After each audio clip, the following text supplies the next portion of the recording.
Bishop a3, 1938 Avro tournament. The black was then bishop a5 check, bishop g7. I think Taimanov played d6. Sir, do you forget anything? One move was queen b8, rook d4, e4, rook e8. So one thing is for sure, guys, that Garry will never forget us.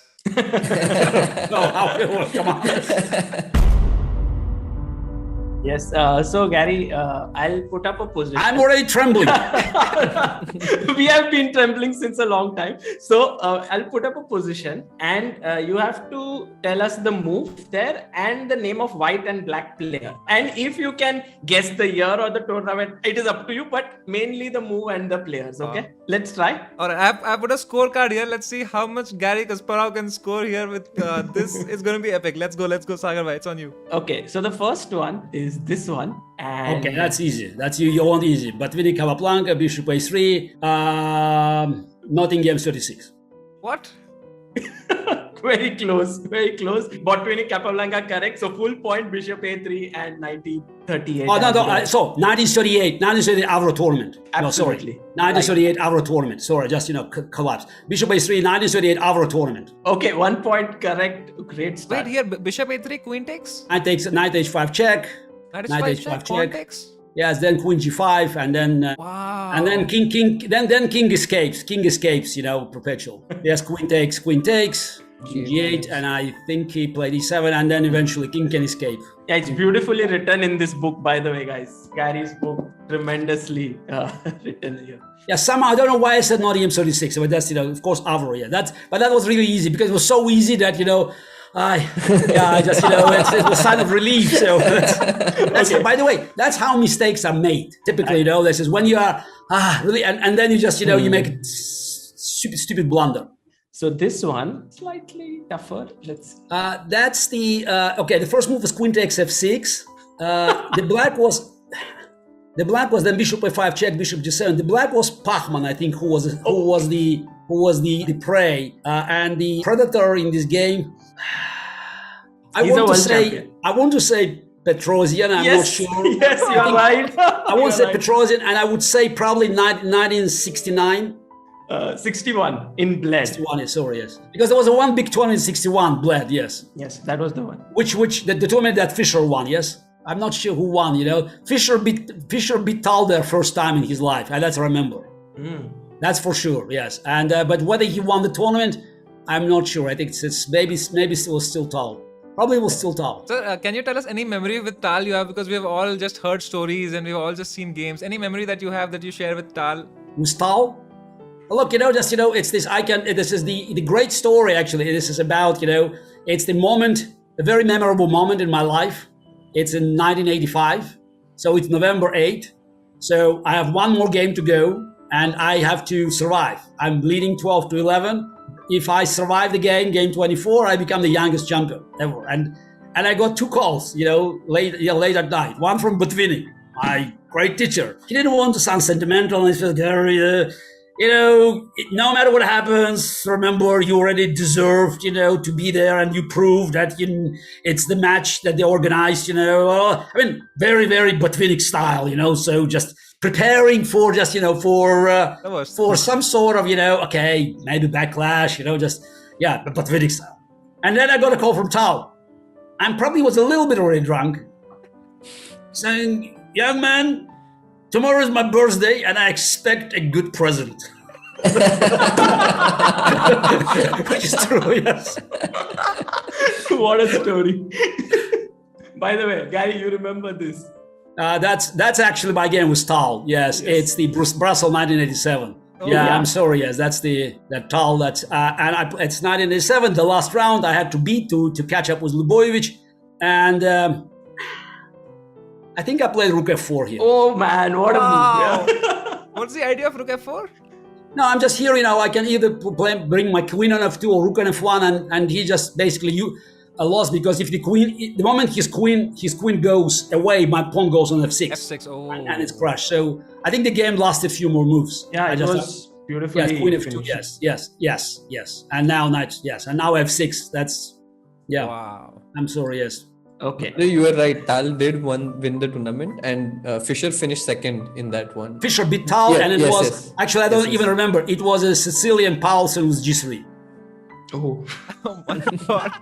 Sir, do you forget anything? Or do you have like a memory? I started Fischer 60 games when I was a kid. Still remember probably all of them. Beautiful, beautiful. Maybe this one is slightly tricky. Firstly, It's a there's Fischer Taimanov game. game Fischer over. Taimanov. Fischer. The odd games he played was black 1, 3, 5. The game 6 it's either game 2 or 4. Let me just say exactly. I think it's 4. I think it's a game 2. 4-4, yes. You're Or almost sorry. Yes, that's the. game 4. Amazing. Okay, and you have to tell me what move did Taimanov blunder here. Of course, it's very and what's a good move for black? It's black to play here. No, I think Taimanov played b6. Yes. And Oh I think my- and then Fischer, and that's not a good move. I think because of Bishop F1. Yes. Yeah, because of Bishop F1 and he weakened the pawns. And I think the only defense was King D6. Oh well, you remember the defenses. Wow. Wow. Tremendous. Because if takes, then Rook B8. Yeah, then Rook B8. Yes. Wow, wow. All right, Oh. 4 on 4, 4 on 4. Let's go. Do you remember this one? I think it's my name game is Magaramov. So that's the yes. Knight C5. No, the Bishop takes D4. Bishop takes D4. Yes, and he took with the Rook Knight C5. Queen D1 96. Yeah, that's one of my favorite games. Yes, Queen D1 Queen. 96. And then D2. Rook moves. Rook D4, E4, Rook E8, F3, F3, Bishop takes F3. Yes. Remembers the one. full game. One of my most favorable memories of my chess use. It was December 1977, and I knew already I was a very good player, but I was still. By the way, I was 14. This is a game I played. I was just a candidate master, not a grandmaster, candidate master. My strength was already even by that rating was 2100 plus, which is today probably would be 2550. But yeah, and I didn't have a title, but these games with Magaramov gave me confidence. And a few weeks later in Minsk, I won my norm and I won my first major adult tournament, Sokolowy Memorial. Wow. Such a great memory. So one thing is for sure, guys, that Garry will never forget us. No, come on.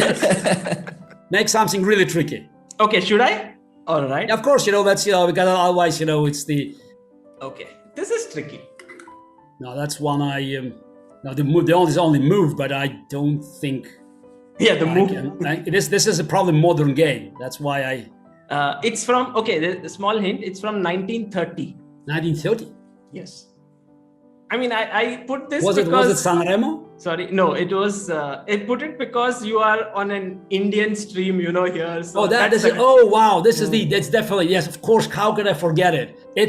Yeah, I know. It's the Sultan Khan Capablanca.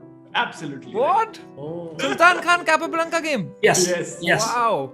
Thank you for 1930. reminding me. So that's the year, and it's, I didn't know they played a game, Sultan Khan and Capablanca. yeah, he and beat him. that was a sensational game. Yes. So firstly, you will get this. What game is this? Early 1900s. Very, very famous maneuver here for black. Very famous. It's from Karlsbad, 1907. The structure-wise, I understand it's a very old game, but I have to admit that I probably I give up here. So you also want to see the move, yes? Yes. Did Queen H4 by any chance? I would probably consider Black to play. one move is Queen B8. Yes, as an idea. absolutely. Yes. With the idea Yeah. of Queen. I would S7. try to bring the queen because there's no room for the queen here on the king side. So I should try to bring the queen in the game from other side. You're right. Absolutely. This was Janowski Rubinstein. Rubinstein. Oh, I want to say Rubinstein, but again, that's some games. I never seen the game, so that's some of the games I remember, or it was so long ago and I just never depicted in my brains. okay. This one. That's easy. It's very painful memory, I understand. So that's Deep Blue game 1, 1997. But this is not a painful memory. This game itself, it's a pleasant memory. Yeah, this one. Yeah, it's a pleasant memory of the unpleasant event. Yeah, so I played F4 here. Yeah, Bishop takes E2 and F takes G5. Yes. Yeah. So this was Garry won against Deep Blue this game. So, all right, let's go for the 9th question. This is the second last position of today. Right now, 7 out of 8. Sagar Shah, yes. Yeah, this one. It's black to move. Yes. Mhm. Yeah, I think it's a Capablanca playing black. Yes. I think he played Bishop D7 here. Yes. Yeah, and I think the opponent was either Marshall or Janowski. Janowski, 1960. Amazing. Man. But I don't know how you do it, man. That's insane. The way memorize things, those are some memories, because this is the moves like bishop d7 you can memorize because it's so unusual, and it's given an exclamation mark because eventually Capablanca succeeded playing e6, bishop d6, king d7, knight a5, and then b5, knight c4. Of course, white played very poorly, and if they changed the color, maybe it would be a different a different story. But this is something I remember: bishop d7, and then it was a positional triumph. That's why Capablanca was so superior to other players. All right. Last question of the day. Garry Kasparovs on 8 out of 9. Let's see, Sagar. Okay, this one is, I have to ask Garry this question, although, I'm sure he knows this, but... Come on, you should not say. No, just pick up something else, because Okay. People Can I say guess it's fixed, they say it's fixed because you show my favorite games. Maybe the most beautiful game I ever played. So, what's the point? This is Garry. You should add extra game. This is they'll discount it, and I don't want to be compromised by saying, "Oh, Garry, you already showed quite a few of my games." If I'm not wrong, I had seen this game on Agadmeter's channel. Is this Garry Kasparov's Immortal? That's true. That's the Garry Kasparov versus Veselin Topolov round 4. Ikanze 1999. I'm not sure I remember the date. Round 4, because we had a rest day after round 2. So that was the 5th day of the tournament. I don't know. I just probably January 12th, but I'm not sure. Yeah, close. January 20th. Wow. 20th. So can you tell us the hotel room number that you're staying in? I remember this is it was a window where, but again, I'm not sure about the room, but I remember the topography of the room. So that's how it looked. It was a very small room, and I was there with my great friend and coach, late Yuri Dokhoyan, who just died recently from COVID. So great man, and it was the beginning of my longest winning streak, 10 tournaments in a row. Okay. That's also easy. Rook h1, Spassky, Larsen Spassky, round 2, Belgrade, round 2, USSR against the rest of the world. Amazing. Oh my It God. was round 2. You're right. It was round 2 because in round 3, Larsen beat Spassky, lost position in the Nimzo Indian, and in round 4 it was Stein, and Larsen also won. That was easy. Yeah, this was very nice. All right. Okay. So with that, we have 9 out of 10. That's incredible. I wish if I had scored so much, I would be an astronaut by now.